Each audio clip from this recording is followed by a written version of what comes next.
د بلخ ولایت د مرکزي زندان د دروازې مخې ته ګڼ شمېر خلک د خپلو خپلوانو د راتګ انتظار باسي. یو شمېر یې موټرونه په ګلانو ښکلي کړي او ځینو بیا له ځان سره د غاړې ګلان راوړي دي.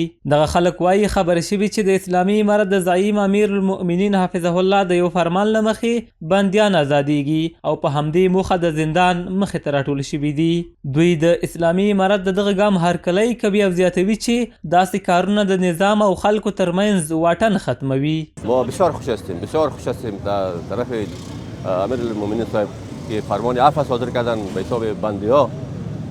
سپاس تشکری میکنیم از امارت اسلامی افغانستان و شخصا از امیر المؤمنین صاحب که فرمان عفو صادر کردن به مقابل بندی‌های ما. ان شاء الله خو احسان خداوند است. خداوند امیر المؤمنین خیر بده. ما از او راضی هستیم. این کار خو یک کار نیک است. صلح و خیر گفتن. ما از حکومت هستیم، حکومت از ماست.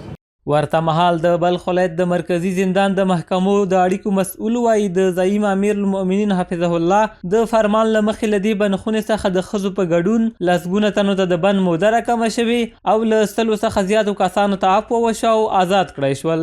فرمان امیر المؤمنین صاحب متحد المال نمبر 11 قاضی القضات صاحب است که به تعداد 117 تن مورد عفو قرار گرفت و 103 تن دیگه هم شامل تخفیف شدن.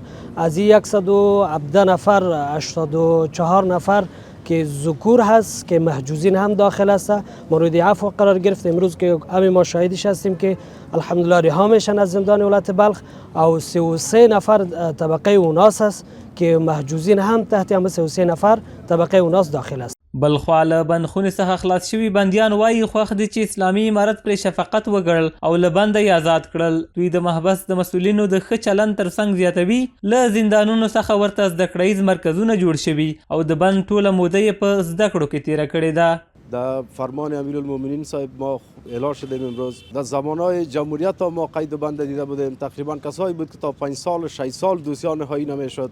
محکمه معلوم نبود. حال بسیار زود در دوسیه‌های مردم رسیدگی میشه. د محبس که درسونه مزده کړل، قرآن شریف هم زده کړل، نور کتابونه موږ زده کړل. دا زندان موږ ته مدرسه وګرځېدله.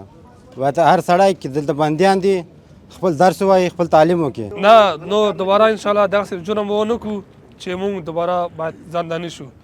نورم توبه ده او ان شاء الله بس د مور پلار خدمت کوو. د بلخ د مرکزي محبس د مسؤلانو پر وینا آزاد شوي ټول بندیان د جنایي جرمونو له امله نیول شوي وو او په دې زندان کې په جنایي جرمونو ککړ هر بندي ته له 1 میاشتې تر 2 کلونو د بند موده هم راکمه شوې وه چې ګڼ شمېر یې آزاد او خپلو کورنیو سره یوځای شول.